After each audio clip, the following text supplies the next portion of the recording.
Buenas tardes, señoras y señores. Les doy la bienvenida en nombre del director del RIDEA a esta casa, a la segunda sesión del ciclo sobre el impacto económico y social del AVE en Asturias. Hoy hablaremos justamente de ese impacto económico y de ese impacto social con los ponentes que están en la mesa. Nos ha fallado por circunstancias justificadas. Va a ser el moderador original, el presidente de la Cámara de Comercio de Gijón. Está en su nombre y representación el vicepresidente primero, Pedro López Ferrer, a quien de inmediato le voy a ceder la palabra, no sin antes reiterar mi agradecimiento a todos ustedes y, como ya no volveré a hablar, pues ya incluso emplazándoles a la tercera sesión el próximo lunes a la misma hora. Así que, moderador, cuando quiera. Muchas gracias. Muy bien, tenemos esto operativo, no hay que andar con nada, ¿no? Estamos aquí muy a gusto en este trono que nos proporcionasteis, en esta mesa tan preciosa. Bueno, pues como decías, comenzamos la segunda conferencia del ciclo El impacto económico y social del AVE en Asturias, organizado por el Real Instituto de Estudios Asturianos y la Fundación Foro Jovellanos, ¿no? Y antes de nada, pues quisiera disculpar a Félix Baragaño, que por motivos laborales no puede estar aquí y que me pide que os traslade al RIDEA y al Foro Jovellanos su felicitación y enhorabuena por esta iniciativa, ¿no? Un espacio de reflexión en el que se analizará el impacto del AVE en nuestra región desde muy diferentes ópticas y en un momento muy oportuno porque estamos a 9 días escasos de esa inauguración de esa variante de Pajares que tan deseada y tan esperada, ¿no? Y sin duda el primer paso muy importante y fundamental para que posteriormente pueda llegar la alta velocidad a Asturias, ¿no?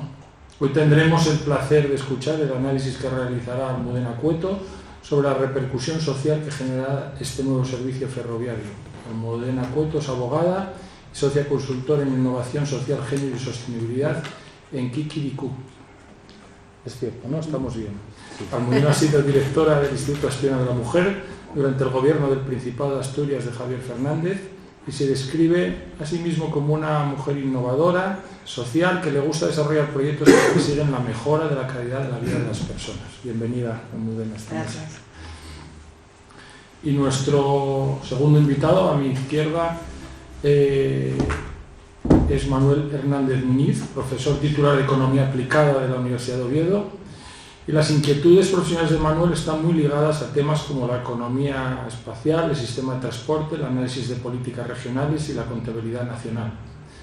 Manuel Hernández es autor de numerosas publicaciones en las que analiza el transporte regional, la demanda de mercancías o las infraestructuras y su efecto en la economía. Bienvenido, Manuel, también a todo eso. Y tras haber presentado a los ponentes, creo imprescindible situarnos y contextualizar un poco de lo que vamos a hablar, ¿no? Como ya apunté, el inicio de la variante ferroviaria de Pajares es un paso primordial e imprescindible para que la alta velocidad pueda llegar a Asturias. El AVE, aún está pendiente, debe ser considerado como un objeto irrenunciable entre todos los agentes sociales, económicos, políticos y públicos. Debemos aplicar todo nuestro empeño y responsabilidad, cada uno en lo que le corresponda, para que los tramos de la Robla León y Lena Gijón se completen al menos con ese triple hilo, ¿no? Insisto, yo creo que Asturias ni puede ni debe renunciar a este objetivo que es prioritario y que es lo mismo que pidieron en otras comunidades. Ahora bien, la variante de Pajares debe ser analizada bajo mi punto de vista en 3 aspectos, igual de importantes, no los puedo calificar por importancia, sino son los 3 igual, ¿no? Por un lado, desde la óptica de las mercancías es imprescindible culminar este proyecto con las adecuadas conexiones a la Zalia, ¿verdad? Y a los puertos asturianos, ¿no? Especialmente al puerto del Musel, que permita vertebrar mucho mejor el eje atlántico, ¿no? Y que permita lograr una verdadera intermodalidad de las mercancías. El segundo, no se nos escapa a nadie, es el tráfico de viajeros, una realidad muy distinta a la de las mercancías. Nuestro fin es conseguir la alta velocidad con frecuencias y trenes que ayuden a mejorar los tiempos. Y en ese punto tenemos que ser realistas. No puede ser que el AVE, cuando entre en Asturias, tarde 60 kilómetros en hacer 60 minutos en recorrer 64 kilómetros, ¿no?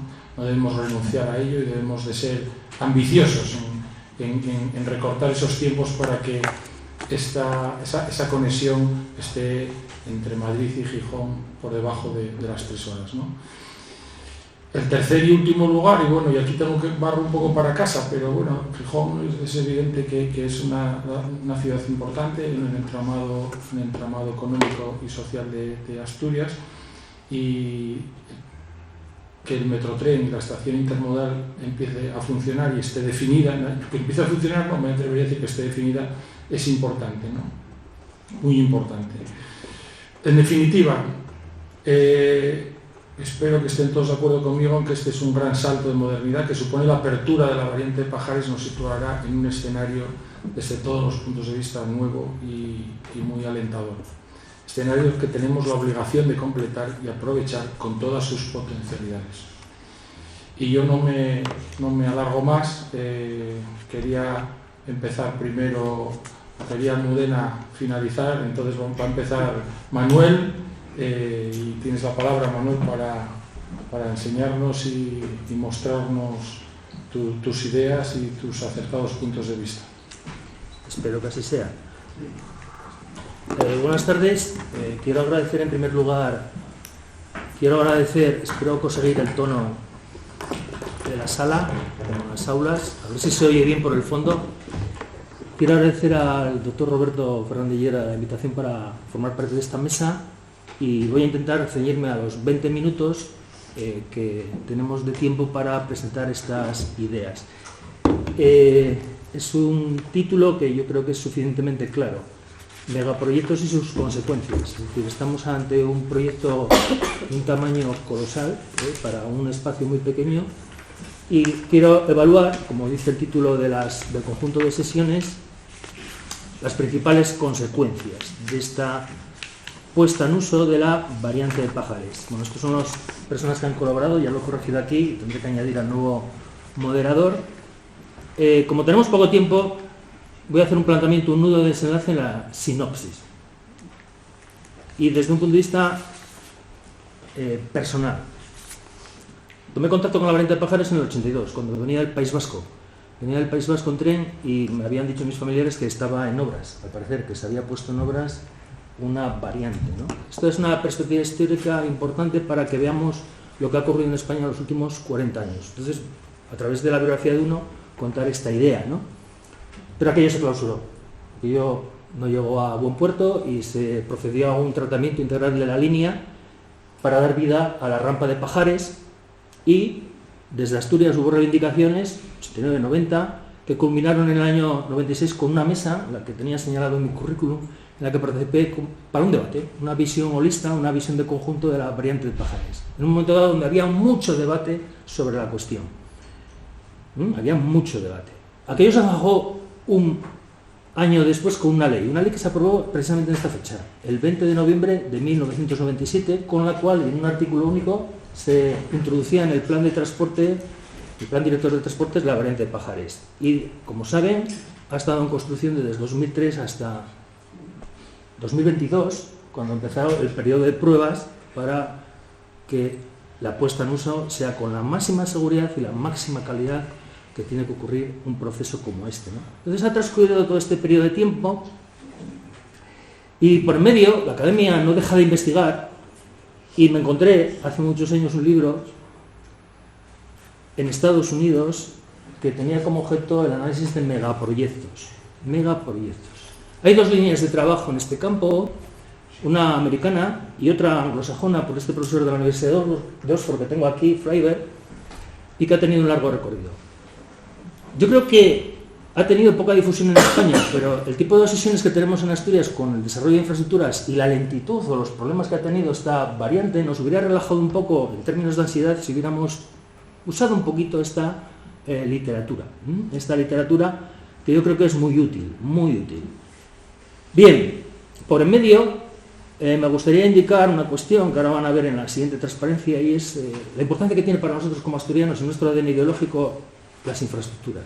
Nos conformamos con la afirmación de que es una condición necesaria, pero no suficiente, y lo que hoy venimos a discutir aquí, con la ayuda también de Almudena, es esa conexión entre las infraestructuras y el desarrollo económico. Bien, yo creo que es un momento de mucho optimismo, Es un momento, a mí me produce ilusión ver la ilusión que hay en los periódicos, la actividad, actos como este que convoca el RIDEA, pero también tenemos que darnos cuenta de lo que puede ocurrir y lo que no puede ocurrir. Entonces, les lanzo mi primera idea. Los efectos, esos efectos tan deseados sobre el desarrollo económico van a ser relativamente limitados. No es una cuestión de voluntad, sino de reconocer cómo es el estado de nuestra red y evaluarlo. Entonces quiero razonarlo aquí, esto es una preocupación en la literatura, y concretarlo en la variante Pajares. Pues les voy a ofrecer unos datos y espero que podamos tomar tierra. Vamos a decirlo de esta manera. Tomar tierra ante la realidad de la puesta en uso la semana que viene de la variante Pajares. Este será el primer análisis de cómo enchufamos un tramo de red a la red que está detrás de la cordillera, o sea, Pola de Lena en adelante. Y luego les daré unos datos, que a lo mejor me los voy a saltar por razones de tiempo, sobre la base económica regional.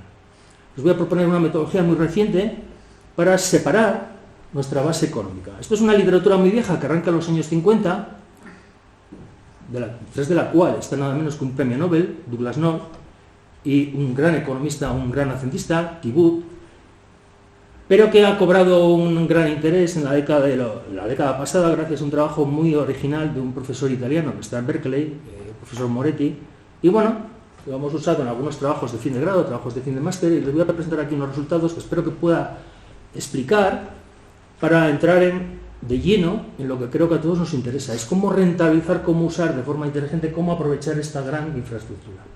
Y luego, pues Almudena le dará otra visión menos macro, como la que yo voy a ofrecer en esta presentación. Si en algún momento me tengo que saltar las transparencias, que vean que este es el planteamiento, el nudo y el desenlace que quiero hacer en 20 minutos. En un titular de La Nueva España, en un editorial de La Nueva España, hubo un día una idea muy original que yo tomé prestado porque ilustraba un viejo libro de un gran economista dedicado a esto, que es Albert Hirschman, que publicó un libro maravilloso en 1958, La Estrategia del Desarrollo Económico. En la Estrategia del Desarrollo Económico trata de forma muy profunda, yo creo que como nadie ha tratado, la cuestión del papel de las infraestructuras en el desarrollo económico. Entonces, nosotros conectamos esta idea en Asturias porque estamos detrás de una cordillera y nos sentimos la periferia de la periferia, ¿no? Cuando llegó a Asturias Amazon, el editorial de ese periódico ilustraba, aquí tienen Amazon, que es enorme, es de un reportaje, he elegido esta foto, pero yo creo que ven ustedes Asturias de una forma maravillosa, ¿no? Entonces, ilustraba, con un caso tenemos una muestra de tamaño 1, un caso, que es importante a veces, la conexión entre autovías, lugar central en la cornisa cantábrica y la llegada de una inversión de unos 100, 105, 110 millones que está pendiente de usar. La verdad es que es un caso interesantísimo porque nos sirve para motivar muchas cosas en la facultad. Pero aquí tenemos la idea que está detrás de si ponemos infraestructuras vendrán inversiones. Esto es una cuestión que está analizada de forma como nadie lo ha hecho en el libro de Hirschman, y cuando ocurrió este caso dije, bueno, pues esto lo podremos usar en algún momento. Bueno, ustedes saben que ese establecimiento no se está ahora en funcionamiento, pero, bueno, esperamos que, como dijo el presidente de la Cámara de Comercio de Oviedo, el año que viene se ponga en uso esa infraestructura privada. Y esa es la conexión, ese es el embonaje, voy a decirlo en términos mexicanos, que tiene que haber entre infraestructuras y actividad productiva, en el lenguaje de Hirschman, el embonaje. Tiene que haber un perfecto anclaje entre esas dos elementos. Es un término mexicano al que debo a De Landa y que ustedes tienen que visualizar con el anclaje perfecto que hay entre una llave y una cerradura. Si ustedes entran todos los días en su casa y observan cómo la llave abre la puerta y no tienen que estar buscando la posición, ese embonaje es lo que permite que las cosas fluyan y que haya crecimiento económico. Y esto es lo que describe este historiador cuando nos cuenta lo que ocurrió a comienzos del siglo XX o finales del XIX. Cómo se produjo una cadena de efectos que es lo que nos permite dar el gran salto macroeconómico que dimos en el siglo XX y a finales del siglo XIX. Bueno, el fetichismo de las infraestructuras puede tener esta evidencia empírica o puede tener esta historia detrás, ¿no? Y eso es lo que yo creo que tenemos que trabajar desde las cámaras de comercio y desde muchas empresas, ¿no? Bien, teorías de crecimiento hay muchas, pero solo nos ha ayudado a reducir las dos ideas fundamentales. Hay sustitución en procesos, hay sustitución, y la innovación lleva a sustitución, carbón vegetal por carbón mineral, carbón por petróleo, ferrocarril por carretera, cambio espacial, y hay complementariedad. La electricidad, miren todas las cosas y artefactos y cachivaches que nos ha dado. Entonces, detrás de la electricidad han venido esas revoluciones, detrás de la química del carbono, o en el campo que nos ocupa hoy, y que yo estudié en mi tesis doctoral, camiones, autovías y plantas productivas, el fenómeno de la dispersión. Bien, lo que tenemos que buscar ahora, con la nueva teoría del crecimiento, es buenas ideas que embonen, que permitan ese anclaje en nuestro territorio. Y ya paso al ferrocarril. Boiteau y Williamson son dos economistas, uno francés y uno americano. Williamson es premio Nobel de Economía y los dos trabajaron sobre este modelo. Y este modelo tiene lo elemental que estudiamos en los primeros cursos de economía. Un equilibrio vía precios. Hoy las pilas me han fallado. No se ve, pero bueno, ven el equilibrio vía precios. Y lo que quiero llamar la atención, esta parte inferior, que son las cantidades. Ahí se determina la capacidad de una red. Esto es un modelo de oferta-demanda, que sirve para describir muchas situaciones económicas. Y es un modelo que funciona en el sector eléctrico, que es donde trabajó Boiteau, que es un economista francés que estuvo a punto de ir a estudiar a Estados Unidos, pero se lo sorteó, permítanme la anécdota, con Gerard Debré, y se llevó la beca a Gerard Debré y, bueno, acabó un Nobel, pero Boiteau es un economista muy reconocido en la profesión.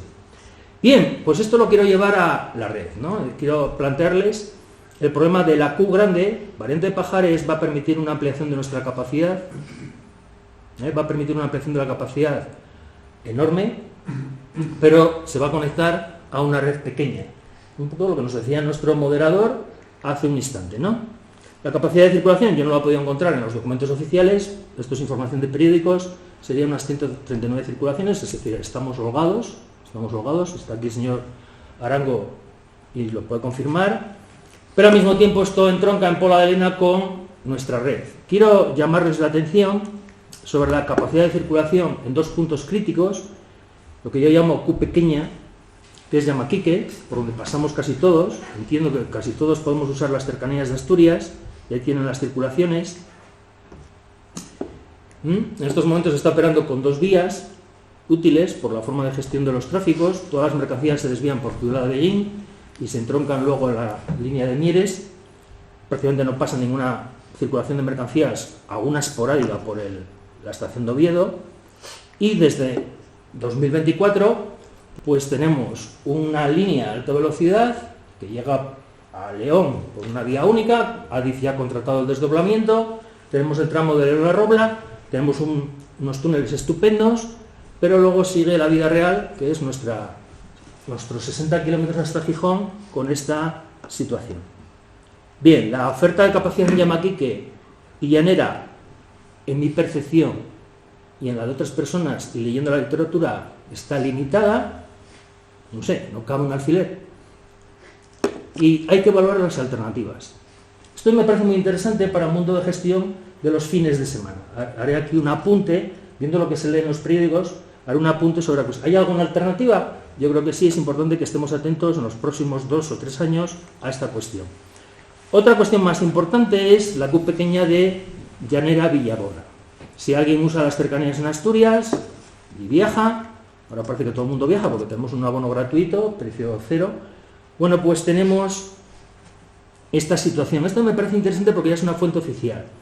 La línea de San Juan de Nieva a Villabona, en principio, tendría una capacidad de 214 circulaciones. En estos momentos tiene 83, luego hay disponibles 131 surcos, o sea que tenemos exceso de capacidad. Estoy hablando de la línea Villabona-San Juan, que en Nubledo no está desdoblado. Desde Nubledo hasta San Juan de Nieva es vía única. Esto es información oficial, está en la declaración de la red de Adif, y me ha llamado la atención porque es la única forma con la que yo he podido razonar esta presentación. Sobre todo para luego las conversaciones que tenemos en la calle o en foros públicos.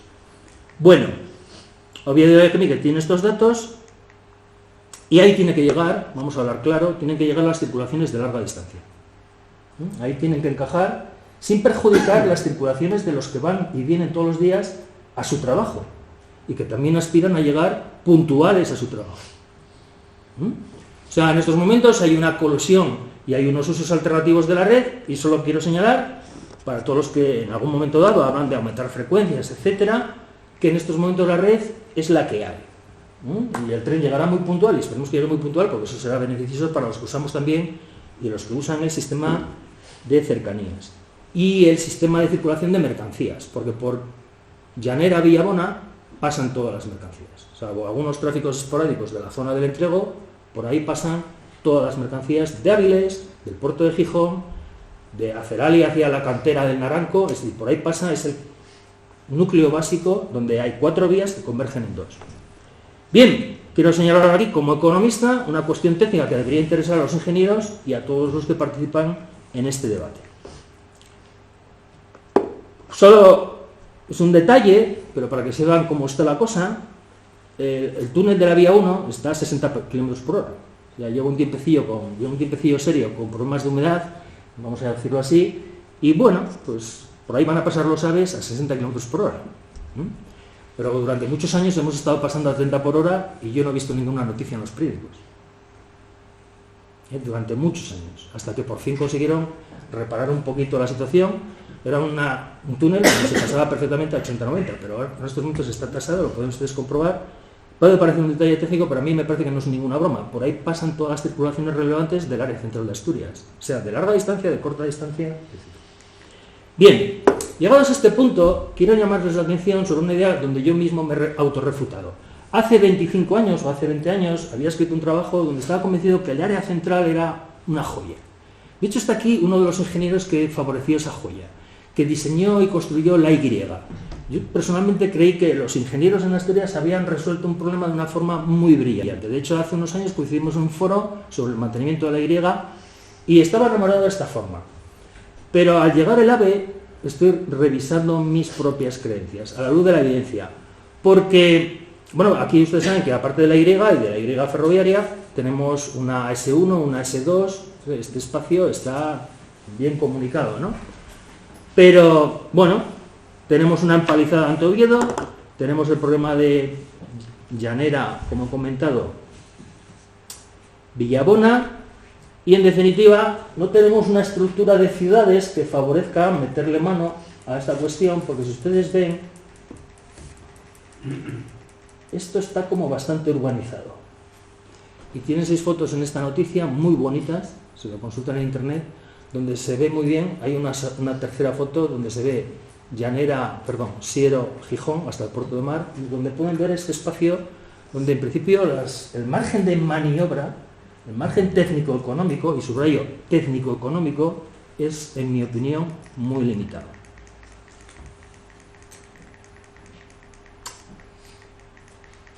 Lo ilustro con esta idea, que me autorrefuta en el sentido de que encontré este trabajo de esta economista, que creo que puede ser india, pero no lo sé.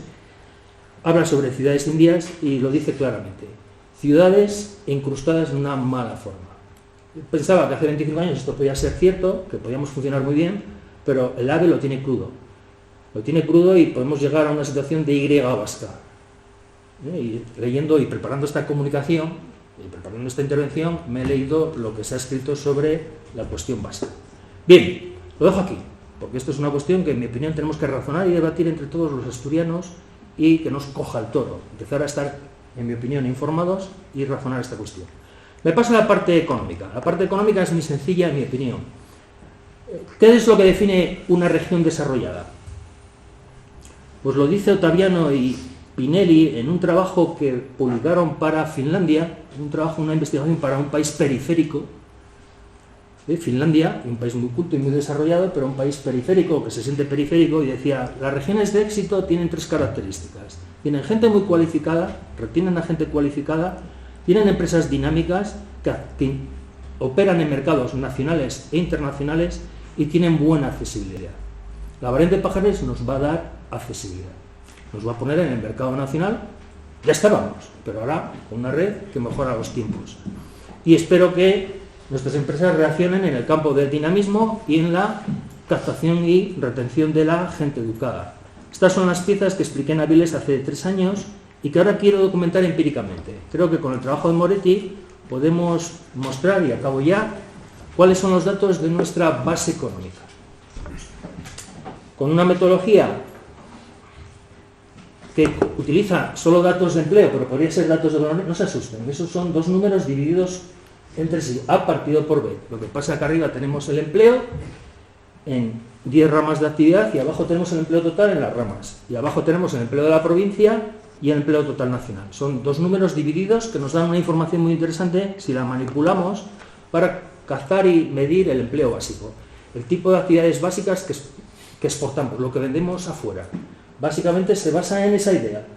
A la izquierda tenemos la producción, el empleo partido por empleo total, y a la derecha tenemos nuestro peso en términos de la provincia sobre el total nacional.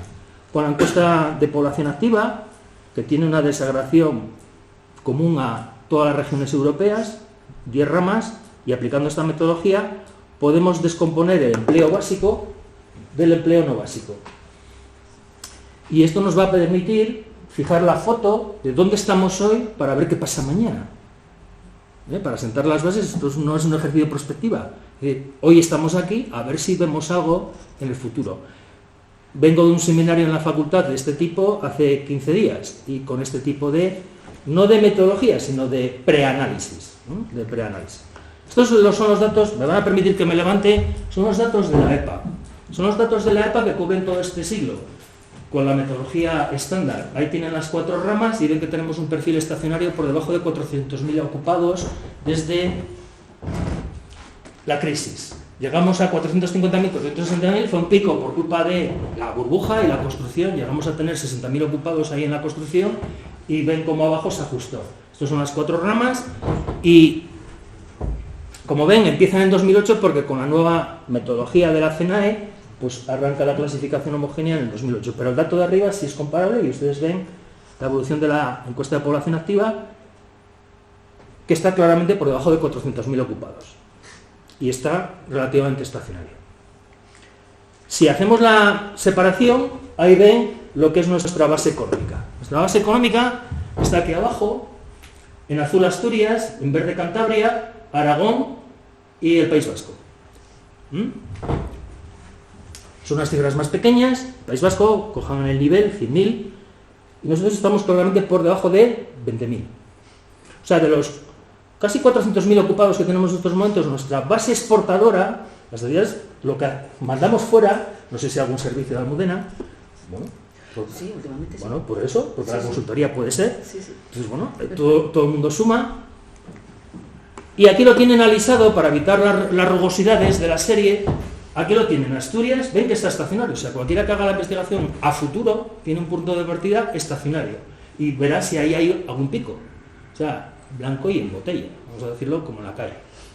Ahí tienen Navarra, ahí tienen Aragón, ahí tienen Galicia. El declive de Galicia viene dado por la base agraria, que es una actividad tradicional, exportadora, y ahí ven el País Vasco sin Y, o sea, ese es el perfil que tiene en la actualidad el País Vasco.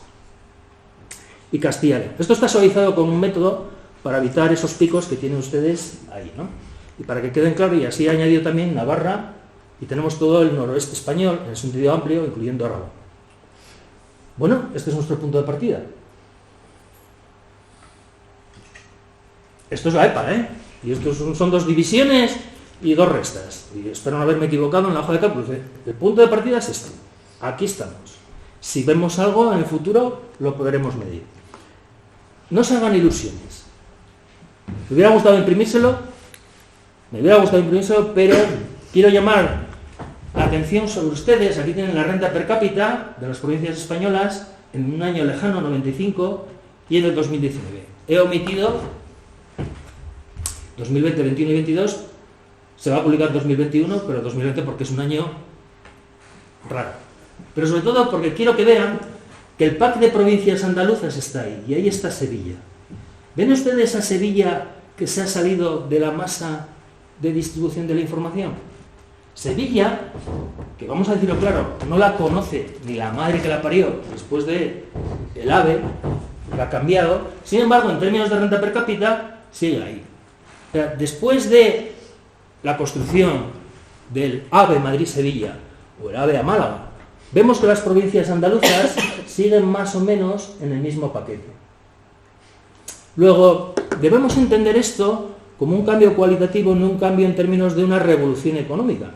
De una revolución económica porque nuestras ciudades y nuestras provincias tienen aviones, tienen autovías, tenían ferrocarriles y por tanto el cambio de accesibilidad es muy distinto al que se experimentó en el siglo XIX, cuando se construyó la rampa de Pajares. Este gráfico es muy interesante, no me puedo detener más, pero esa correlación es muy estable. Es una regresión con una correlación del 75%, luego nos queda ahí un 25% de varianza para explicar, pero la historia explica el 75% de la varianza que hay en esta distribución. Bueno, ven ahí la nube de puntos, que es casi de manual. Me lo voy a saltar para que Almudena pueda añadir su información. Esta es la hora, pero sí, teniendo aquí a un representante de la Cámara de Comercio, me parece importante, es la hora, en mi opinión, lo dije hace 3 años en Avilés, de la especialización inteligente, del desarrollo de actividades productivas, es la hora de las empresas. Sin empresas, decía Fade, no hay paraíso. Un gran lema. Sin empresas no hay paraíso. Ahora tenemos todas las infraestructuras con las restricciones, las limitaciones que hemos visto antes. Entonces es importante que veamos que ahora se desplaza el núcleo de interés, como diría Hicksman, a las actividades directamente productivas. En fin, estas son mis conclusiones. El efecto, en mi opinión, va a ser limitado. No va a tener unos efectos incendiarios, como cuando se construyó la rampa de Pajares. Dicho en términos técnicos y muy poco usados, es simplemente una inversión de acompañamiento. Acompaña la actividad ya existente, y lo hemos visto en el gráfico de la inercia. Acompaña lo que ya existe y sustituye a infraestructuras que no funcionan, que han muerto, cuyo ciclo vital, su ciclo de vida, ha tenido fin. La rampa de Pajares, vamos a decirlo por reducción al absurdo, no tiene sentido que le apliquemos un segundo tratamiento integral de la línea. En algún momento dado había que reemplazarla. Y esa decisión se adoptó a comienzos de siglo. O se adoptó con la ley del 20 de noviembre del 97. Es una inversión de acompañamiento. Los efectos, los Wider Economic Impacts que habla la literatura anglosajona, pues estarán en maduración, pero dependerá de cómo lo hagamos de bien en el sector productivo. Y acabo con un par de maldades académicas. Pues están grabando, pero bueno, está muy bien, porque puede ser muy útil para que lo vean algunos colegas. Lecciones académicas para los analistas en modo ACB, en modo análisis coste-beneficio. Para hacer un análisis coste-beneficio hay que tener alternativas, y Asturias no tenía alternativas. No tenía alternativas. Seguir invirtiendo en la vieja rampa, la alternativa es la que se ha construido. ¿Ha costado lo que ha costado? Entonces tenemos que hacernos ganar el interés de usarla bien, ¿no? Usarla bien, que me parece muy importante, y usarla con seguridad. Y para los analistas en modo software, es una técnica con la que se valora el impacto macroeconómico de las infraestructuras. Claro, fíjense, hemos estado invirtiendo 20 años. Capturar con un modelo econométrico el proceso de construcción de una infraestructura con 20 años, el impacto va a empezar el año que viene, cuando tengamos viajeros. Dicho de forma muy sencilla y clara, el impacto empieza el año que viene, cuando tengamos viajeros. Entonces, los efectos directos e indirectos, los wider economic impacts, pues están por ver. Al preparar esta comunicación, y concluyo, descubrí una revista que hay un seminario, un monográfico, un call for paper, sobre megaproyectos como símbolos de desarrollo. ¿Sí? Una revista de Cambridge que valora esto. Se lo dejo para poner en pistas de despegue a Almudena, porque, bueno, hay en estos momentos una reflexión sobre megaproyectos como símbolos para el desarrollo económico. Mazzucato ha hablado del programa de llegar a la Luna, poner los pies en la Luna. El programa que hemos visto en la película recientemente más complejo y mucho más vidrioso, como es el tema del proyecto Manhattan. Hay muchos proyectos, megaproyectos como símbolos para el desarrollo económico. Sería muy interesante que todos consiguiéramos hacer de la variante de Pajares un símbolo efectivo y hacernos acreedores de esos 4.000 millones más el material móvil que ha invertido la sociedad española para que volvamos a superar la cordillera. como se consiguió en el siglo XIX cuando superamos con la rampa de Pajares este enorme obstáculo físico, ¿no? Les agradezco su presencia y agradezco la atención que me han brindado. Muy bien. Sí.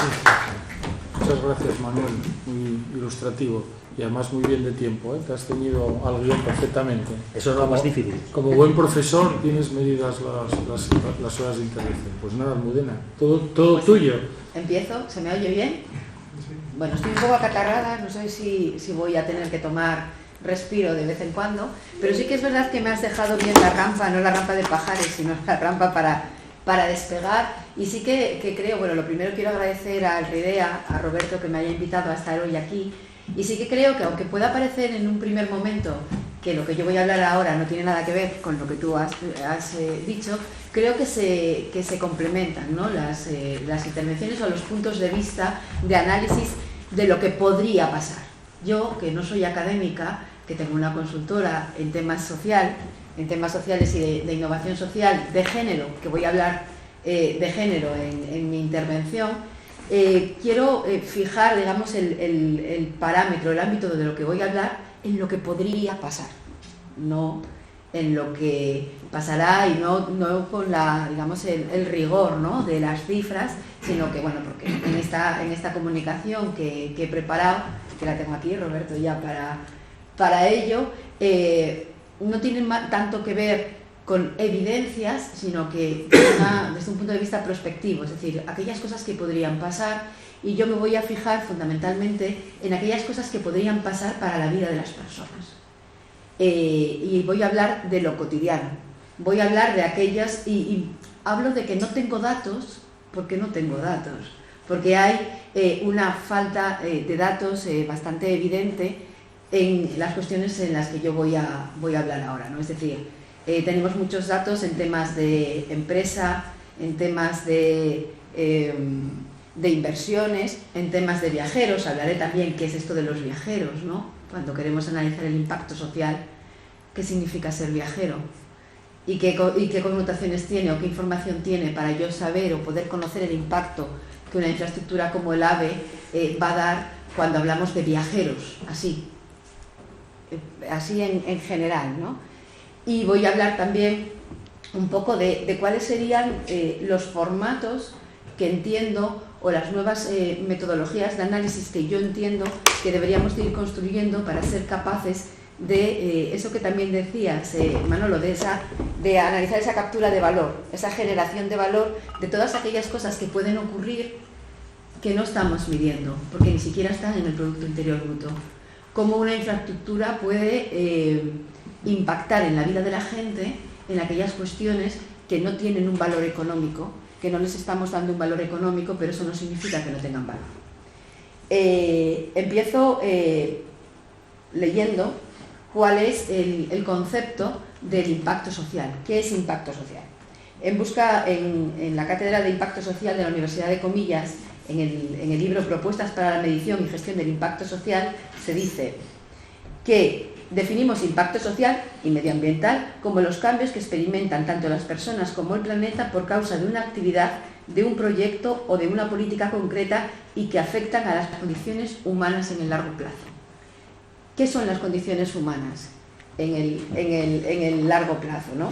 Hablamos de personas, de los efectos que sobre las personas puede tener una acción, un evento, una política o una nueva infraestructura, como es el caso que nos ocupa. Hablamos de lo cotidiano, de la vida, de las razones de por qué la gente viaja. ¿Qué me lleva a mí a coger un billete hacia Madrid, o hacia León, o hacia Valladolid, o a una persona que venga hacia aquí, ¿no? ¿Qué cuestión humana hay detrás que va generando valor alrededor de las personas y que va más allá del mero, digamos, del mero intercambio económico, mercantil? Porque en el mundo existen más cosas que el mero intercambio económico mercantil, ¿no? Y es complejo, bueno, pues es dar luz, ¿no?, a la importancia de la vida cotidiana de la gente. Porque tenemos que saber que, además de mercancías, evidentemente, y ese no es mi tema ni por lo que me habéis invitado a estar, y y que eso, bueno, pues también tiene impacto social, mover mercancías en términos de empleo, como bien has dicho, ¿no? Pero se mueven las personas y las personas se mueven por diversos motivos. Veréis, yo también, documentándome para esta comunicación, en el informe del ferrocarril en España 2021, publicado por la Fundación de Ferrocarriles Españoles, no se recogen datos de las personas que viajan en tren. No sabemos ni siquiera si son hombres o si son mujeres. Y no sabemos los motivos por los que viajan. No sabemos con quién viajan, si viajan solos, si viajan acompañados, y eso pues digamos que es un déficit que tenemos que nos impide saber de verdad cuál va a ser el impacto social, porque estamos recogiendo datos de una manera poco, si me permitís la palabra, poco humanizada. Mucho del dinero, del money, pero no sabemos por qué vienen, ¿no? No sabemos además las personas que necesitan hacer un recorrido de larga duración, porque estamos hablando de recorridos de larga duración en este caso, pues seguramente detrás haya muchas cuestiones que afecten a esa toma de decisión, ¿no? Hablaba el lunes pasado el presidente de la Cámara de Comercio de Gijón, cuando bueno, pues reflexionaba, ¿no?, sobre el impacto, decía, será difícil saber el impacto si no sabemos el precio al que va a estar el billete y no sabemos tampoco, pues, digamos, las frecuencias, ¿no? Hay que saber muchas cosas porque al final eso pues conllevará no solamente las personas que viajen por negocios o que vengan por turismo, sino por qué otras cosas puede viajar la gente, ¿no? Y este sentido común, entender que la brecha de datos desagregados produce un hándicap para la medición y para la evaluación del impacto social que esta infraestructura conlleva, ¿no? Lo que tendríamos que ser capaces de, y eso lanzo el guante a la universidad, porque es a quien os toca fundamentalmente hacer estas cuestiones, ¿no?, de ser capaces de tener un sistema de seguimiento del impacto del AVE, pero un sistema de seguimiento integral, no solamente un sistema que se contente con saber el número de viajeros y hacer una equivalencia al número de viajeros pernoctaciones en el sistema te miro a ti, Ramiro, en el sistema de SITA. Bueno, tú y yo ya hemos hablado de esto en muchas ocasiones, ¿no? Pero es verdad que ahí nos falta, bueno, pues tenemos mucho que avanzar también, ¿no? Tenemos ahí nuestra propia variante de Pajares, nuestra propia cordillera para poder focalizar y tener más información para tomar decisiones, ¿no?, también, y ser capaces de valorar, pues, la realidad de esta infraestructura. El impacto no es un resultado, el impacto es un cambio sistémico, es un antes y un después en la vida de las personas, es un antes y un después en Asturias, ¿no?, en estas mega infraestructuras que comentabas, ¿no? Manolo, cualquier empresa, proyecto, iniciativa no debe valorarse por los mismos agentes que lo ejecutan.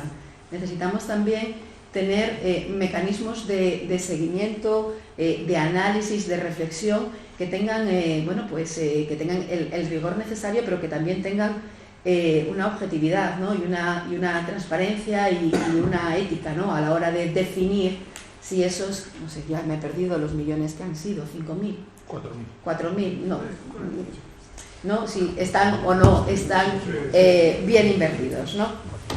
Es necesario, además, para saber si el impacto es positivo o no, saber qué expectativas tiene la sociedad asturiana sobre el impacto. Yo puedo realizar un proyecto, digo que voy a hacer A y hago A, y puedo pensar que lo estoy haciendo bien, pero necesito preguntar a los grupos de interés, necesito preguntar a todas las personas, entidades, empresas asturianas qué es lo que de verdad esperan del AVE.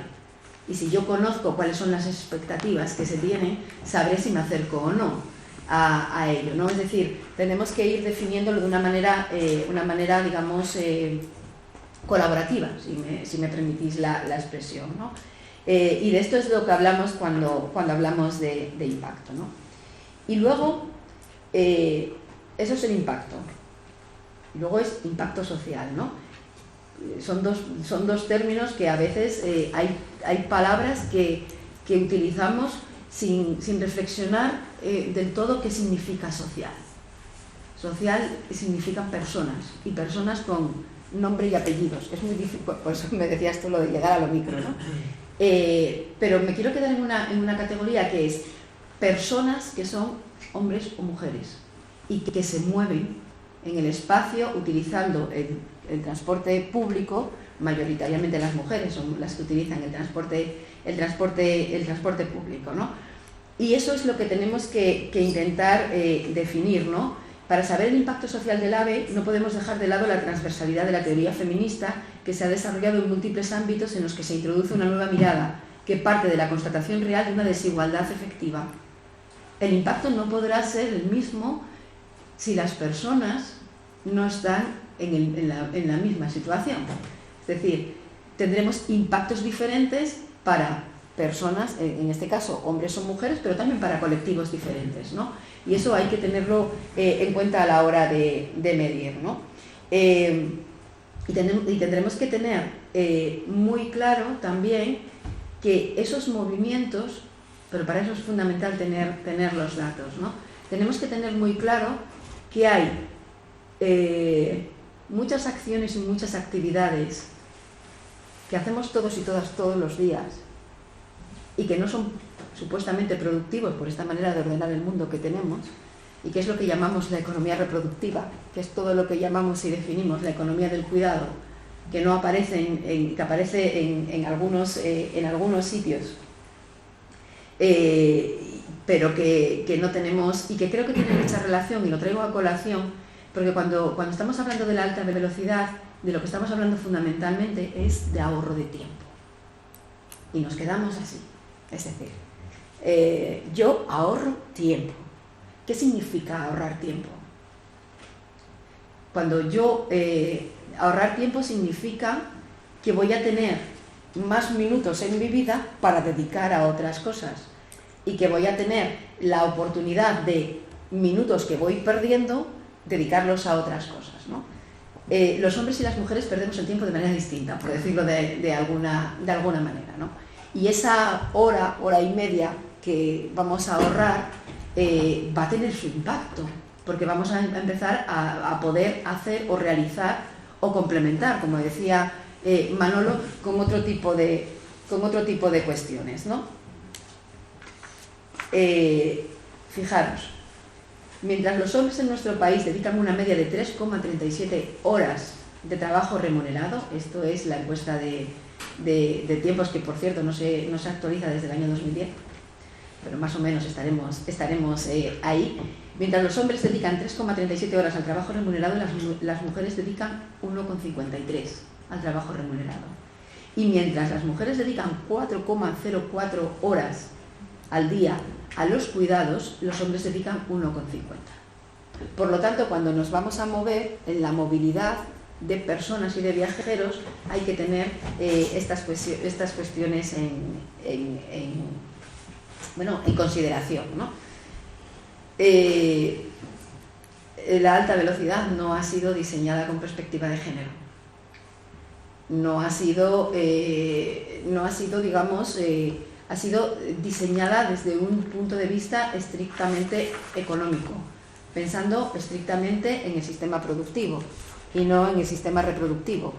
Pero esto que no significa que no vaya a tener impacto en la vida privada de las personas, ¿no?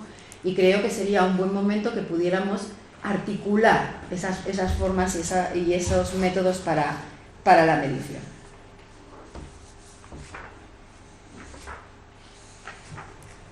Me voy saltando un montón de cuestiones, ¿no? ¿Cómo voy de tiempo? Vas perfecta. Voy perfecto. 10 minutos, 11. Entonces, lo que tenemos que, fijaros, hay un estudio del Banco Mundial que es Consideraciones para la integración de la perspectiva de género en las políticas públicas de transporte, que asegura que facilitar la movilidad a las mujeres tendrá un importante impacto no solo para ellas, sino para las generaciones futuras. Y aquí voy a enlazar también un poco con tu intervención, Manolo, porque no podemos tampoco poner todas nuestras esperanzas y focalizar solamente en el AVE, que nos lleva de un sitio a otro con menos tiempo, sino que tenemos que también ser capaces de articular un territorio, ese territorio que tú bien fotografiabas ahí, que sea un territorio amable para las personas. Y un territorio amable para las personas no es el área metropolitana asturiana, ni las ciudades que estamos construyendo, ¿no? Un territorio amable para las personas es un territorio donde la vida cotidiana de la gente y la vida productiva de la gente podamos realizarlo sin volvernos locos y locas. Y no lo estamos consiguiendo, ¿no? Y un impacto que deberíamos, por ejemplo, de ser capaces de medir es cómo podemos generar entornos saludables, pero saludables desde todo punto de vista, ¿no? Con estos tiempos que manejamos, con estas, digamos, obligaciones y tareas que tenemos que tienen que ver con lo de dentro y con lo de fuera, pero que lo de dentro no ha estado pensado ni definido en muchos momentos. Por ejemplo, yo organizo mi ciudad de una manera totalmente compartimentada.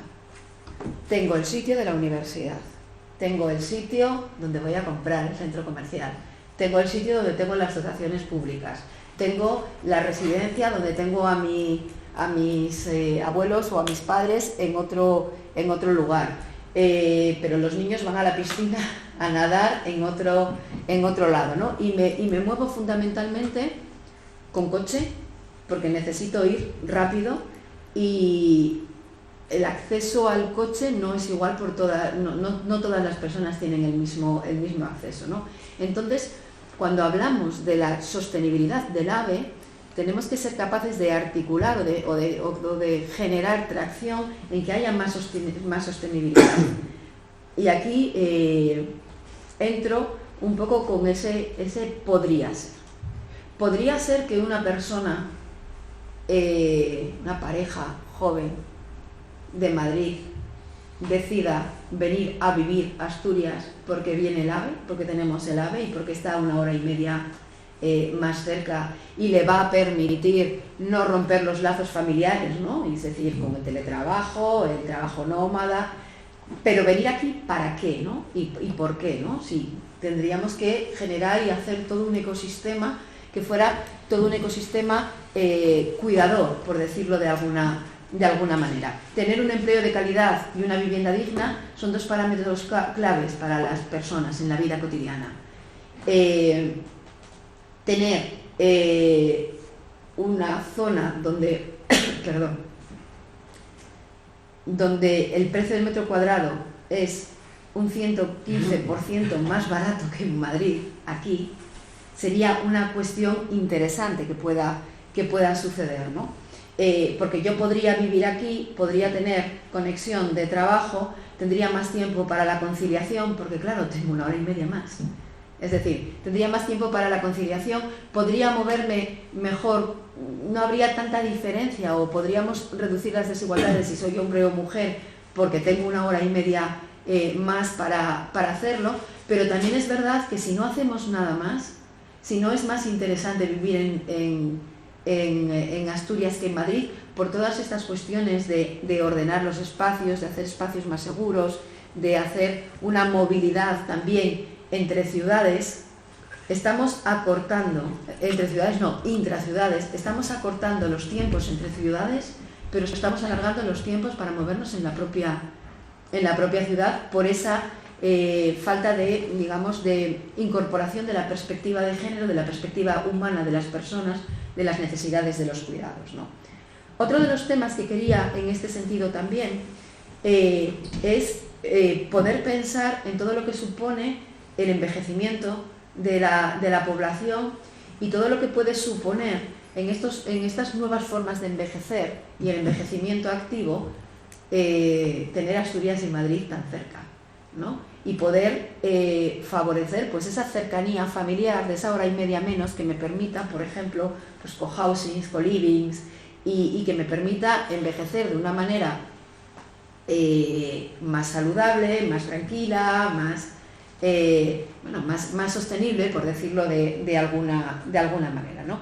Y eso puede suceder. O pueden suceder también cuestiones que tengan que ver con las custodias compartidas o que tengan que ver con parejas que viven separadas y que no deciden, porque pues no deciden una vida en común porque es muy complicado, ¿no? Y muy complicado en Asturias, bueno, pues con los precios del avión, con el tema de los tiempos, volvemos al tema de los tiempos, pueden suceder muchísimas cuestiones, ¿no? Pero, como decía, todo eso que puede suceder en la vida de la gente, tendremos que ser capaces, y ya voy concluyendo porque creo que ya debo de estar llegando a los 20, más o menos, tenemos que ser capaces de detectarlo, de darle importancia, de darle valor, de entender que eso es lo que nos va a construir, lo que nos construye como unas sociedades modernas, unas sociedades atractivas, unas sociedades también, yo creo que Manolo también lo apuntabas, atractivas para la retención del talento, para que la gente quiera vivir aquí, ¿no? Y es verdad que esa hora y media tiene mucho más valor que lo que podamos pensar, ¿no? ¿Cómo podríamos hacer? ¿Cómo podríamos organizar esa medición de impacto social? ¿Cómo podríamos organizar de una manera o cómo podríamos incorporar esa falta de planificación y de previsión en la ejecución de las mega infraestructuras, porque no incorporan siempre, ¿no?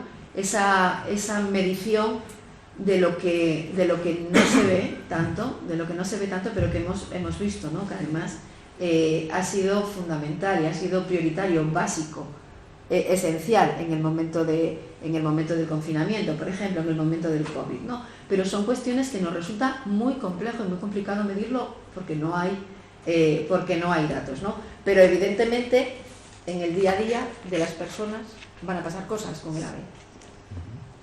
Pero si no generamos todo ese ecosistema sostenible, si no ordenamos el territorio pensando en las personas, y termino, porque lo apunté, termino con una anécdota. Yo este año hice un proceso en mi empresa, hice un proceso de participación ciudadana en Carreño sobre la Agenda 2030 y los Objetivos de Desarrollo Sostenible.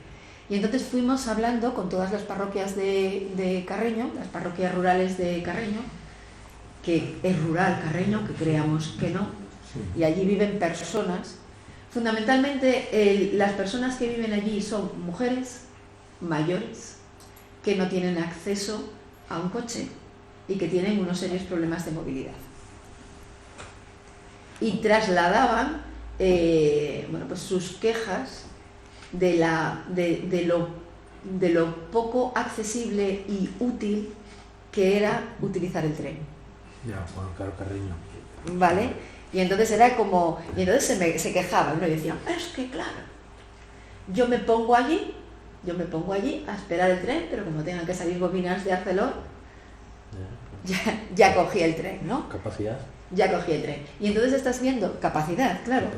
Y entonces estás viendo, por ejemplo, una posibilidad para Carreño, que sería la instauración, la fijación de residencia de familias jóvenes con niños, niñas, que tuvieran la oportunidad de que esos niños, niñas, cuando crecieran, fueran jóvenes, que pudieran coger el tren para ir a la universidad, que pudiéramos ir reduciendo el coche y que pudiera ser algo más amable. Incluso podríamos tener allí un cohousing de madrileños que pudieran llegar rápido, ¿no?, a sus hijos e hijas, pero no sienten como accesible el transporte público de ferrocarril.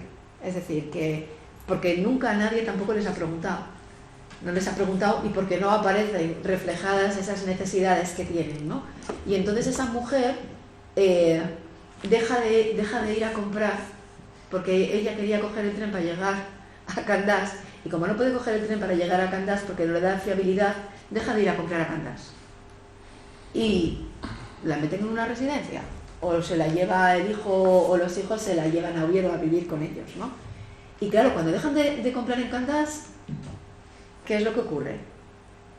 Que hay un comercio que cierra en Candás. Y entonces hablamos de comercio de proximidad, Pero claro, las personas que se mueven, a los que llamamos viajeros, pero en realidad a mí me gusta más llamarlas personas que se mueven, pues vamos generando, ¿no?, esos impactos que no estamos midiendo lo suficiente, que no estamos midiendo con la necesidad que deberíamos de medir, ¿no? Ya termino. ¿20? Sí, 23. Fenómeno. Gracias. Yo personalmente nunca moderé con gente tan exquisita en los tiempos, la verdad. Yo os lo agradezco mucho y os lo agradeceré a la gente que quiere ahora seguramente tomar la palabra y participar, porque todo lo que nos contasteis ha sido muy, muy interesante.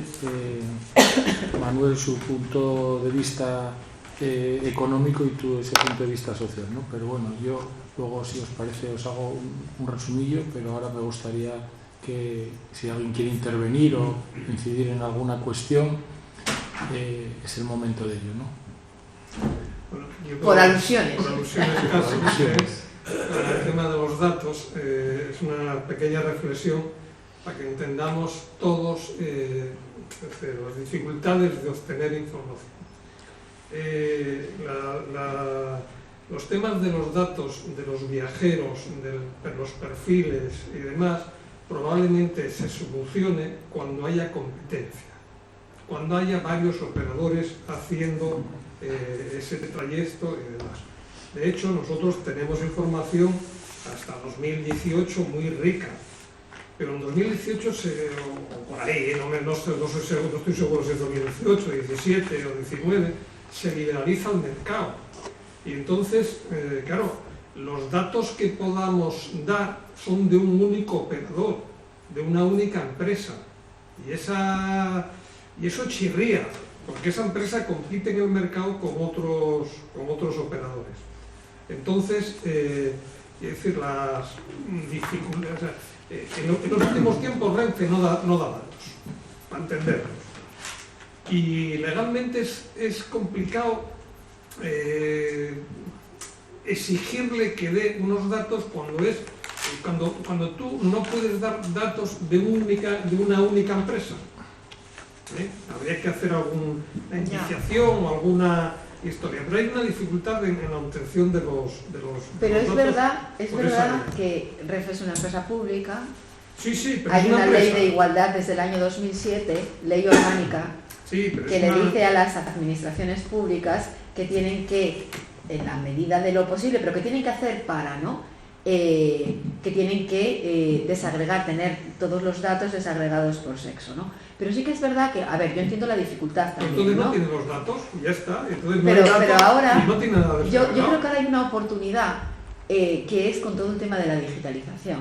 Porque es verdad que si yo saco, antes era más complicado, ¿no? Es decir, yo que además yo fui viajera de en viajeros de larga distancia tiene el nombre de todas las personas que tiene viajan. nombre Es también. decir, que con eso se podría, o sea, no hay ninguna dificultad técnica para tener esa información. Hay una dificultad de origen de que el operador, por las razones que te apunto, pues no tienen demasiado interés en facilitar esa información.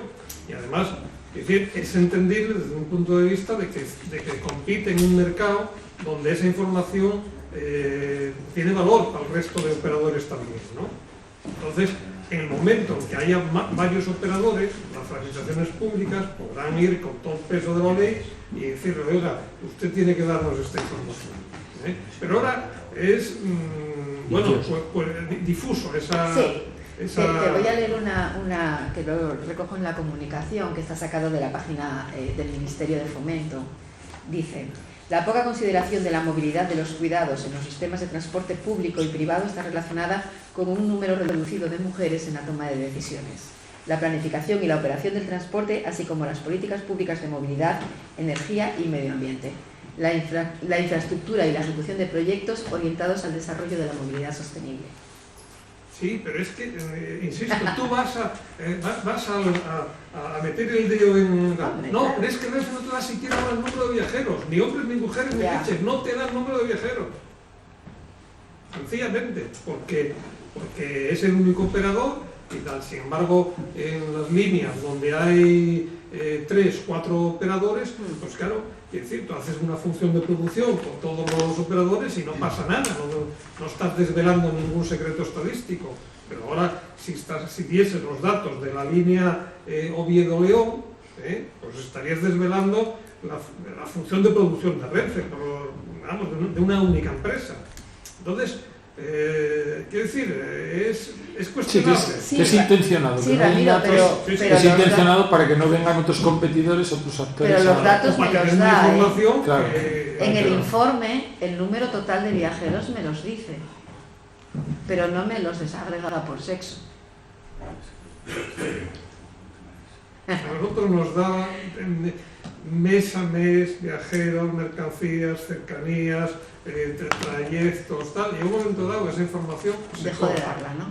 Se corta. Se habló con la presidencia, con el gabinete de presidencia, con todo lo que se pudo. Y hay una razón clara, que es esa, que quieren preservar hasta que haya, es decir, el mercado se va a abrir, va a haber una competencia y entonces la información pues, es un activo económico. Sí. Ya está. No hay más razón. No le busques, o sea, nadie está tratando de no dar datos no, hay una razón de origen, la empresa, en este caso que gestiona la red y que es lo que pasa. Y ya de paso me gustaría también con Manuel el tema de Sevilla. Es decir, es verdad que Sevilla no ha avanzado en renta, a lo mejor como podría caber de un fenómeno como pudo haber sido el AVE, ¿no? Pero, avanzado en el denominador. Sí, pero claro, la economía sevillana es muy compleja, es decir, con una cantidad de empleo agrario en su momento. Pues esta es la realidad de España. No sé de ella, son 52 puntos. Sí. Y el pack de provincias andaluzas es nítido.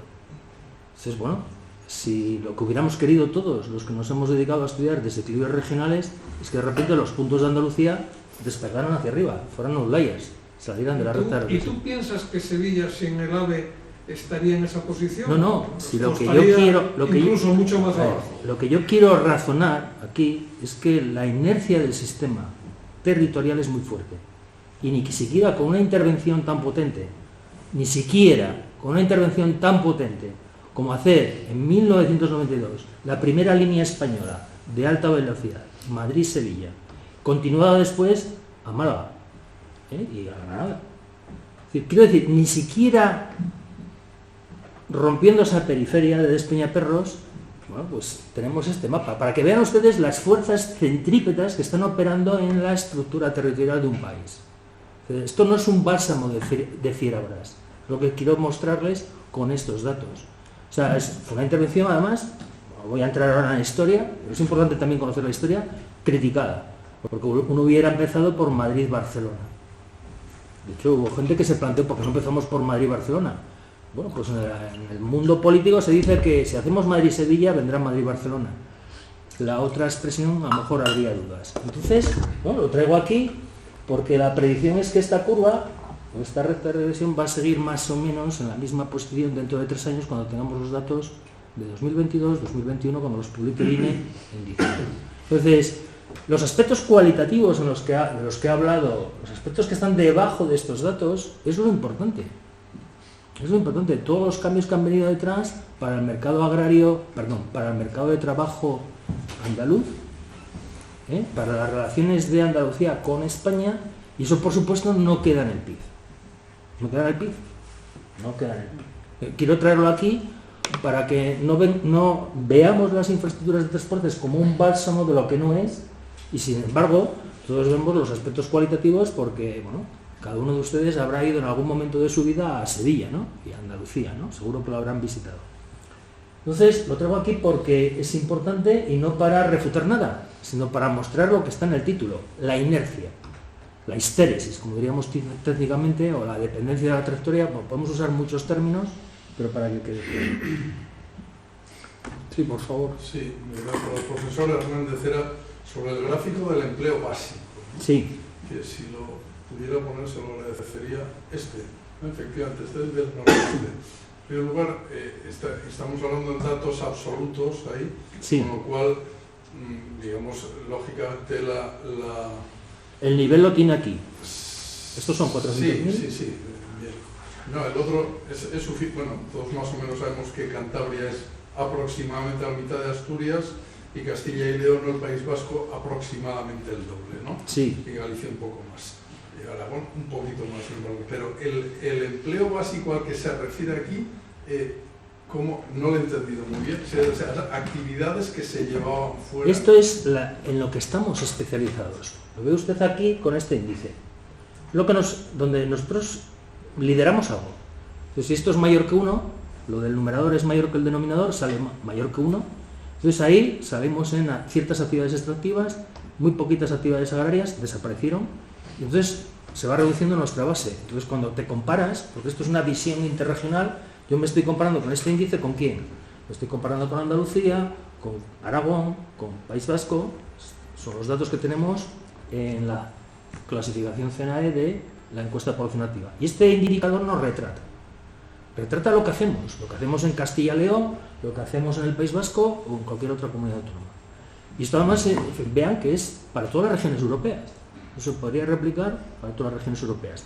Tenemos el nivel de desagradación que nos da la encuesta poblacionativa, no es para tirar cohetes, son 10 ramas, pero bueno, permite aplicar la metodología de Moretti sin decir, estas son las actividades básicas, la industria. No, hablan los datos. El enfoque que hemos usado desde hace unos años en la facultad es que hablan los datos, o sea, los datos oficiales. Es decir, habla Eurostat, habla la encuesta poblacionativa, habla el valor añadido. De hecho, esto se ha replicado con los datos de SADEI para los municipios asturianos. SADEI tiene un nivel de desagradación más grande y un alumno en un trabajo de fin de máster lo hizo para los municipios asturianos. Con lo cual lo podríamos tener para Gijón, Mieres, Pola de Lena, Oviedo. Y esto que ha comentado Almudena, de si yo no viajo, no compro, bueno, pues esto repercute en las actividades no básicas. Cuando no compro, hay otro empleo no básico, que está aquí y se puede medir. O sea, podemos observar el empleo no básico, que decía Almudena, restando. Y podemos conocerlo con los datos de SADEI para los 78 municipios asturianos. Y no es una cocina nuestra, hablan los datos. O sea, lo que miden los organismos oficiales. Entonces podemos tener una radiografía de lo que hace, por ejemplo, Llanera, Oviedo, etc. Que todos lo vemos, por otro lado, todos lo sabemos, que Oviedo está especializado en servicios. O sea, eso no necesitamos tampoco, no tiene mucha ciencia, ¿no? Ya lo observamos, ¿no? No sé si me he explicado. Seguramente sí. No sé. Esto le indico que esto es lo que sale. O sea, no tiene más complejidad que hacer esa división. Y, bueno, reconocer la literatura que hay detrás. El indicador tiene mucho recorrido histórico en los investigadores estadísticos espaciales. Y, bueno, al hilo del trabajo de Moretti, pues lo hemos recuperado. ¿Había otra pregunta? ¿Sí? ¿O? Por favor. Bueno, gracias por la conferencia. Me llamó la atención la reflexión que hacías, Almudena, de la falta de conocimiento sobre los impactos, ¿no? No quiero trasladar el debate al tema de los aviones, pero me acuerdo de esta guerra entre comunidades autónomas, de quién tenía más vuelos y más conexiones aéreas y todas estas cuestiones, y sobre todo cuando empezó el campo de vuelos baratos. Aquí en Asturias había mucho debate político, a mi entender, con Cantabria, ¿no? que tenía muchísimos más vuelos que nosotros, y lo defendía en aquel momento el presidente Revilla, el impacto que generaba todos esos vuelos en la economía cántabra. Pero cuando se ponía, le preguntaban dónde estaban esos datos, los datos eran de la empresa, un poco lo que se está hablando con Renfe, ¿no? Entonces me está recordando un poco ese debate de que, por supuesto, si pones infraestructuras, se entiende que tienes, bueno, pues hay un lugar donde va a haber un tránsito de personas, como tú llamas a los viajeros, que por diferentes motivos viajan, unos por turismo, otros por negocios, otros porque les apeteció, o porque encontraron una ganga y les apetecía ir a estos sitios. Y luego el problema de un país como España es que yo creo que nos han hecho también a veces las cosas pensando de manera global. Es decir, si alrededor de Asturias nosotros tenemos un aeropuerto, en León hay otro aeropuerto, en Santander hay otro aeropuerto, los de Llanes yo creo que les interesará más tener una mejor conexión. O sea, si yo tengo una casa de turismo rural en Llanes, me imagino que me interesará tener mejores vuelos desde Santander que desde Asturias, porque mis clientes van a tener menos tránsito, menos viaje desde el aeropuerto de Santander que desde Asturias. Es decir, que hay veces que yo creo que no se han analizado convenientemente estos asuntos. Yo me pasé 11 años viviendo fuera de Oviedo, 8 de ellos en Madrid. He sido, bueno, cuando estaba estudiando allí, resonaba mucho aquellas palabras del presidente Tine Areces de que éramos una leyenda urbana, los que nos íbamos, que le machacó ya de por vida su vida política. Y la verdad que, bueno, yo fui más viajero de alsa, de los que paraban vía Pando, que de tren. Pero sí que es verdad que estando en Madrid, compañeros que se iban, utilizaban este tipo de transporte, los AVEs y tal, pues la verdad que la diferencia era abismal, claro, tanto eso es evidente, ¿no? Pero bueno, que me llama la atención que no ha habido análisis de los impactos. Todos decimos que bien que venga y yo creo que hay que celebrarlo, es muy buena noticia que tengamos el AVE por fin, pero también, es decir, que no sea un aeropuerto de Ciudad Real vacío y sin aviones, o el aeropuerto de Castellón cuando se abrió, ¿me entiendes? Estudio de impactos hay, que hizo uno la Cámara de Comercio de Oviedo, Se presentó que se llama muy exhaustivo, que va en hilo, pero como siempre son datos, ¿no? Son datos que hay que ver y que van muy unidos a lo que decía el profesor y Almudena, ¿no? Va todo muy ligado a lo que pase. Vamos a ver lo que pasa porque verdaderamente estamos todos tan ansiosos de esa variante y estamos todos tan ansiosos de tener Madrid a esas 3 horas, ¿no? que parece que queremos ya el bálsamo, y no, yo estoy contigo también, Manuel, que no será un bálsamo y que será muy importante lo que hagamos a partir de ahora, lo que seamos capaces, pero también os transmito que el gobierno se está trabajando, ahora hay 2 mesas activas de trabajo, de turismo y de empresa, y que se está trabajando en ello, los sectores económicos, y bueno, no sé si tarde o pronto, pero ahora mismo se está trabajando en ello, ¿no? Yo solamente solo contestarle, bueno, sí. A ver, es lo que yo por eso empecé mi intervención diciendo y si podría, ¿no? Estamos hablando muy en condicional y también lo decía Manolo, que hasta dentro de unos años pues no veremos exactamente, ¿no?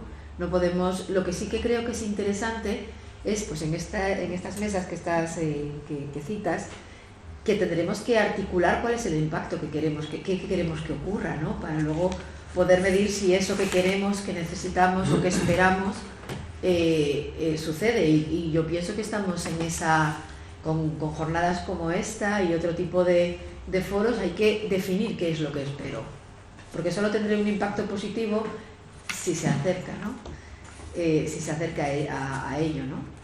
No sé si... Sí, no.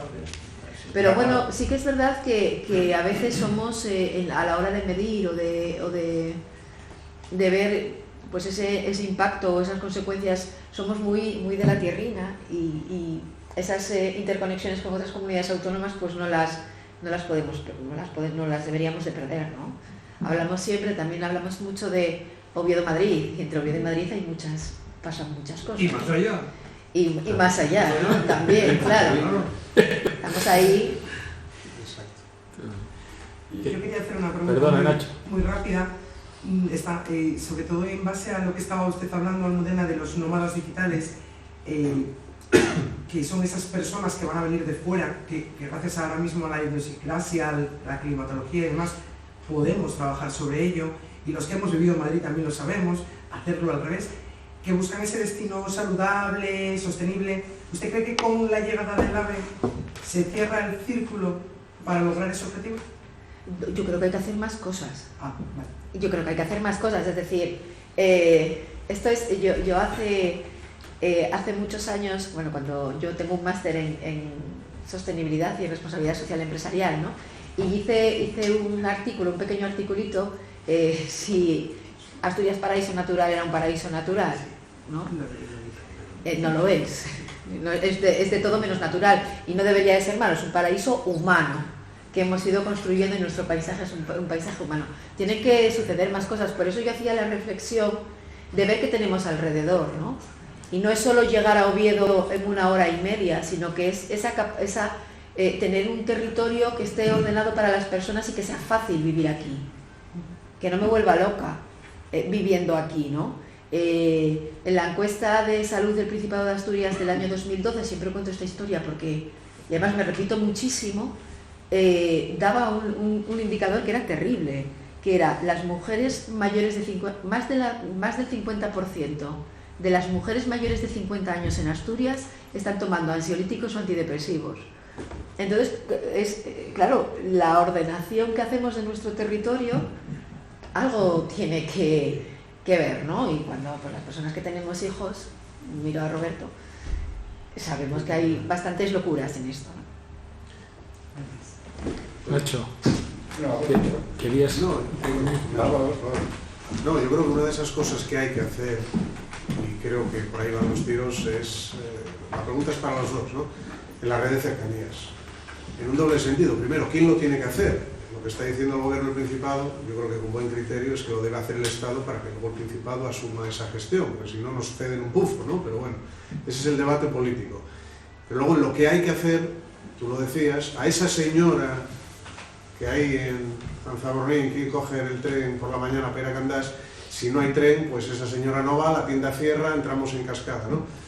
Pero claro, también la semana pasada se habló de esto de manera indirecta y se decía no podemos poner una parada en cada pueblo, en cada aldea, porque entonces ese tren no es un tren, eso es otra cosa, ¿no?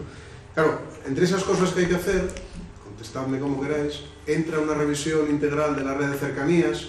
Bueno, Manolo apuntaba a algún punto estratégico, algún nudo, como el de Villabona, pero hay más, es decir, toda la red transversal de FEBE la tenemos muy abandonada. Y ahí hay unos tiempos por ganar enormes. Hay una malla que tenemos construida pero no utilizada o infrautilizada tremenda, ¿no? En fin, seguramente esto sería para otro ciclo, pero bueno, contadme lo que os apetezca. Lo que nos apetezca no. Esta mañana un periodista quería desviar la sesión, la mesa, al tema de FEBE y le dije no, hoy no toca. Hoy de lo que hablamos es de Renfe 6 pies castellanos, para que quede claro, ancho ibérico, y de su conexión a la red. Y FEBE es otro negociado, sí que merecería otro ciclo. Y sobre todo en la cuestión que planteas, es decir, ni mejorándolo, ni recibiendo una infraestructura, yo quisiera que me la transfirieran. Compadezco al gobierno y me ha sorprendido que alguien quiera rodalíes, pero bueno, lo dejo aquí para Prado, pero bueno. Aparte de que técnicamente es un error, pero bueno, en Cataluña lo quieren y lo vamos a dejar.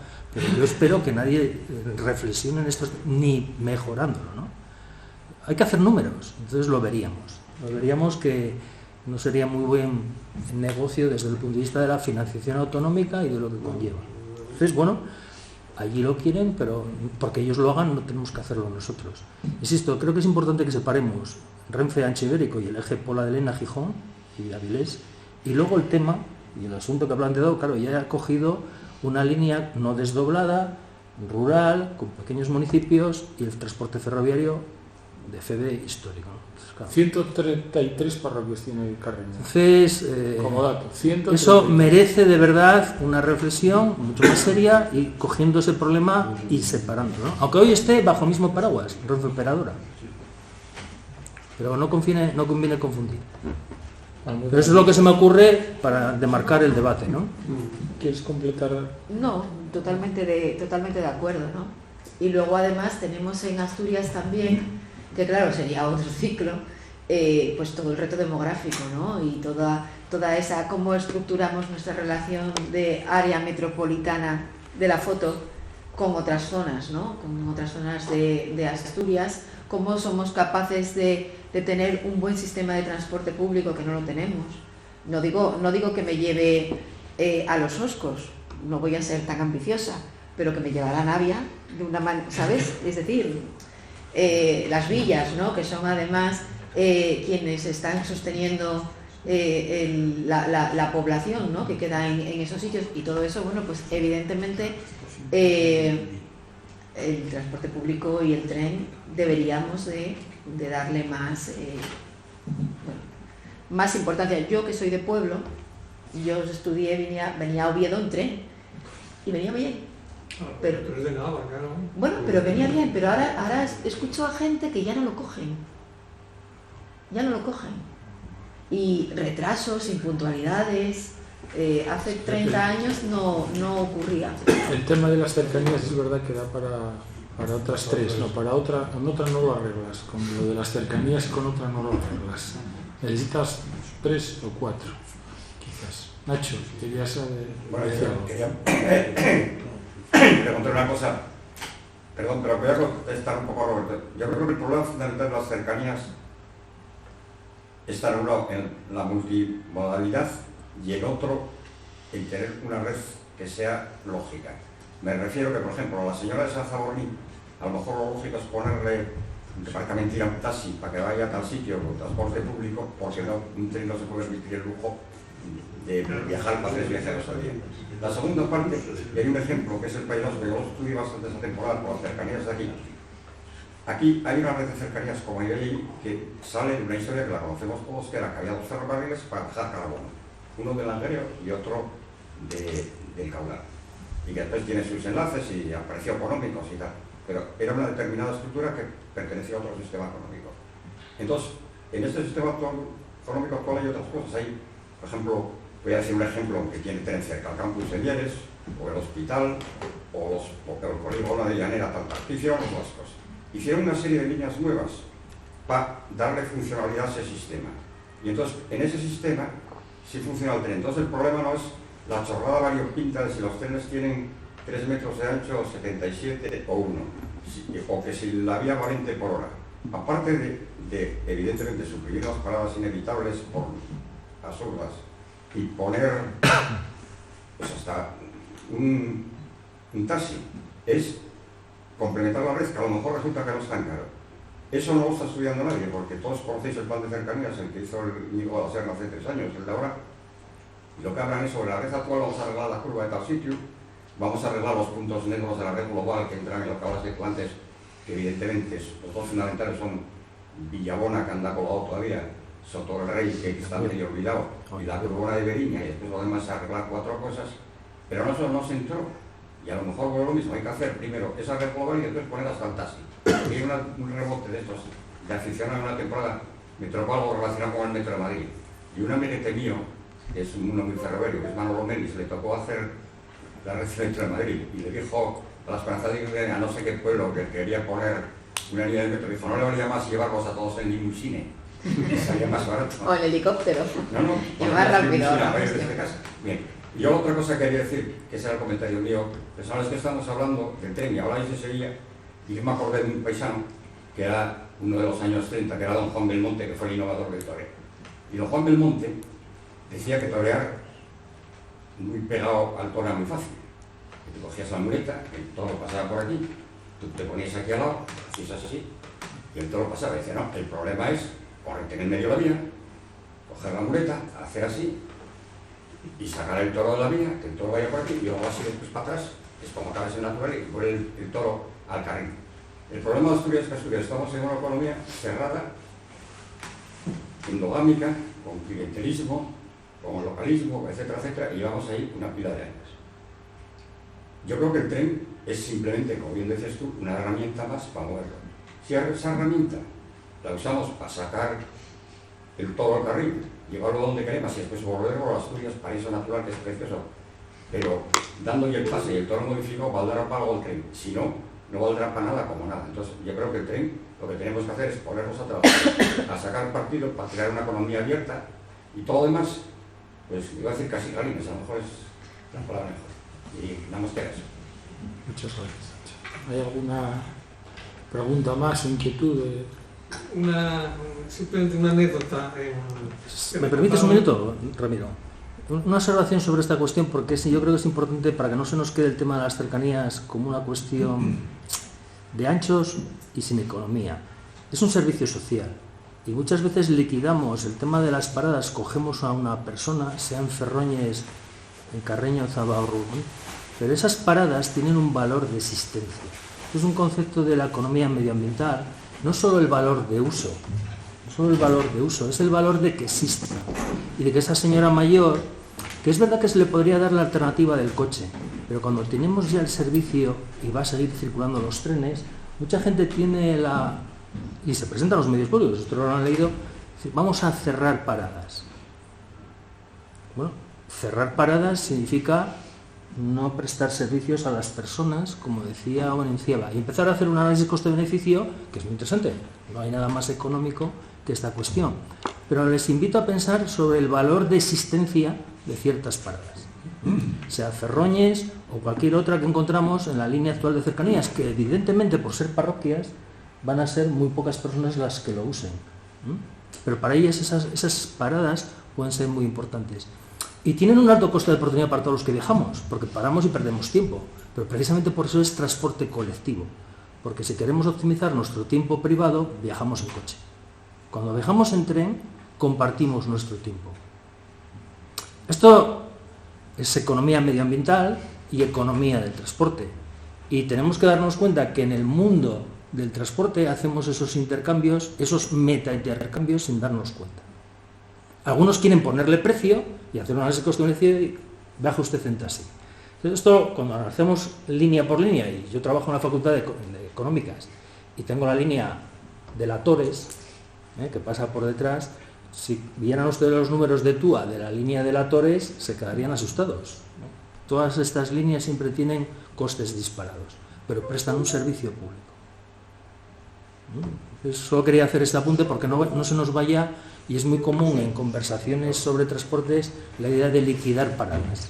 No, estoy de acuerdo, no voy a derivar la conversación, porque podría ser infinita, pero eso es compatible con lo que yo antes llamé, más que multimodalidad, que lo dije quizás está mal, multioperación, porque podrías dar ese mismo servicio a la misma demanda, con la misma calidad y tal, con cosas que te fuesen la más barata posible, porque evidentemente en el mundo de las gas y colectivamente en la sociedad, como en el conjunto de la sociedad no fabrique más dinero del que consume, quiebra. Y entonces tampoco se nunca es gratis, eso por supuesto. Porque al final la sostenibilidad tiene tres pilares, ¿no? La medioambiental, la social y la económica. Si no es sostenible económicamente, pues la señora de Carreño va mal, ¿no? Si no podemos tener un servicio público sostenible económicamente. No, pero la señora de Carreño, yo le haría, un equilibrio. aunque fuese ruinosísimo, voy a sacar la limusine. Pero que esto es a lo mejor más barato que un interior, no sé si me explico. Déjame contar. El otro día me contaron un sistema que tienen montado en los Oscos. Concentran en el hospital de Harrio las consultas pues entre las 9 o las 10 de la mañana y las 12 de la mañana. Y un servicio de una furgoneta y tal coge todos los vecinos que tengan consulta en Harrio y los baja a la consulta y los vuelve a llevar a las 2-3 horas, los vuelve a llevar. Como mucho uno espera 1 hora o 2 en el hospital, pero no pierde el tiempo. Eso es mucho más eficiente que cualquier sistema. Es un servicio de puerta a puerta. Y no estoy de acuerdo contigo en el tema de las paradas. A mi juicio es muchísimo más eficiente financiar con dinero público, bares, tiendas en los pueblos que no tienen bares, que paradas que no usa nadie y que incomodan a todo el resto de viajeros y penalizan a la red. Porque muy bien, pero es que si no nos vamos al FEDE y perdemos la esencia de todo esto, que era muy importante, Manuel, de verdad. Sí. Y yo creo que las horas ya veo que está marchando gente, o sea que yo si os parece, perdón, sí, vamos a... Sobre estas intervenciones, yo creo que lo quería decir Ignacio, tal vez con otras palabras, que la multimodalidad, más que multimodalidad, hoy en día es orientación no al medio, sino al viajero. Tenemos que orientar nuestra movilidad al viajero. Entonces no hay que pensar en si tiene que tener el tren una parada o no, sino si esa señora que vive en ese lugar o estos enfermos que tienen en el hospital, cuáles son sus necesidades. Y proveer esas necesidades obviamente de la manera que sea más eficiente socialmente, pero orientado a los usuarios, no orientado a si paramos en el tren, si paramos con un taxi, orientado a las personas. Esta es yo creo, la sostenibilidad social, la sostenibilidad ambiental y la económica, orientarse a las personas. Bueno, yo creo que tanto Manuel como Nena ha sido estupendo escucharles. Manuel empezó hablándonos de ese concepto nuevo que yo nunca había oído, embonaje, ¿no? Que era ese anclaje perfecto entre llave y cerradura, y que nombró a las cámaras, ¿no? Decía, la variante del Pajar es una red muy grande que acaba en una muy pequeña. Nos puso el balón en el suelo en términos futbolísticos, nos dejaste así un poco pensativos a todos, sobre la realidad de los números que tú también manejas. Luego hubo un momento que a mí me subió la moral porque hablaste de Finlandia. Yo creo que Asturias es parecida a Finlandia porque tenemos talento, tenemos dinamismo, somos innovadores. En Asturias, por algo nos caracterizamos, es por nuestra parte innovadora, y ahora vamos a tener mejores comunicaciones. No sé si buenas, porque yo sigo reclamando que mejoren, pero buenas comunicaciones. Suficientes, como dirían los de federalismo fiscal. Como dijiste muy bien también, que también es importante, sin empresas no hay paraíso, y el efecto de lo que pasa ahora como conclusión es el efecto limitado, depende de cómo hagamos ahora las cosas. Yo creo que esta es una conclusión muy buena, ¿no? En ese acertado diagnóstico que diste sobre la realidad. Depende de cómo hagamos las cosas que podamos sacarle a esta infraestructura de 4.000 millones un rendimiento óptimo, ¿no? Y luego Almudena nos dio esa parte, ese punto de vista tan importante, ¿no? Esas personas, esa infraestructura para las personas que quizás no son un agente económico, un agente productivo, pero que tan importantes son en esas condiciones humanas, ¿no? Nos diste ahí unos datos que yo no conocía sobre utilización de medios de transporte de mujeres y hombres, cosa que no deja de ser sorprendente, al menos para mí. Que tenemos que articular ese territorio, ese área metropolitana que tanto se habla, pues bueno, puede ser bueno o puede ser malo, ¿no? Para las personas, y el traste nos podría ser, que a mí me parece interesantísimo, ¿no? Porque el podría ser siempre son oportunidades, ¿no? Podría ser que una pareja joven viniera a Asturias porque las comunicaciones son buenas, podría ser que es un envejecimiento activo, se puede hacer aquí, y ese podría ser es precisamente el que une con los números de Manuel y de manera decimos, ¿qué vamos a hacer a partir de ahora? O sea, podría ser que hagamos bien las cosas y esa infraestructura nos dé una relevancia importante, ¿no? Yo concluyo, si me permitís, 30 segundos. No debemos de caer en el triunfalismo. Está abierta la variante, no hay alta velocidad se acaba en León. Tenemos que ser conscientes de esto, tenemos que reclamar al menos el tercer hilo para que llegue a Gijón, a Oviedo, por supuesto, por la Lena, el tramo La Robla, León La Robla y por la Lena Gijón están todavía sin hacer, y además no son fáciles, o sea, no son cuestiones paladís ni que sean fáciles, y hay que acortar esos tiempos, y tenemos que estar por debajo de esas 3 horas para que esas personas que se benefician de ese cortar el tiempo, pues ese tiempo les regalemos más tiempo, ¿no? A las personas y a las empresas, les regalemos más tiempo y más productividad. Y muchas gracias, Ridea, muchas gracias, Nacho, por esta iniciativa, y muchas gracias a los ponentes que merecen un aplauso muy grande.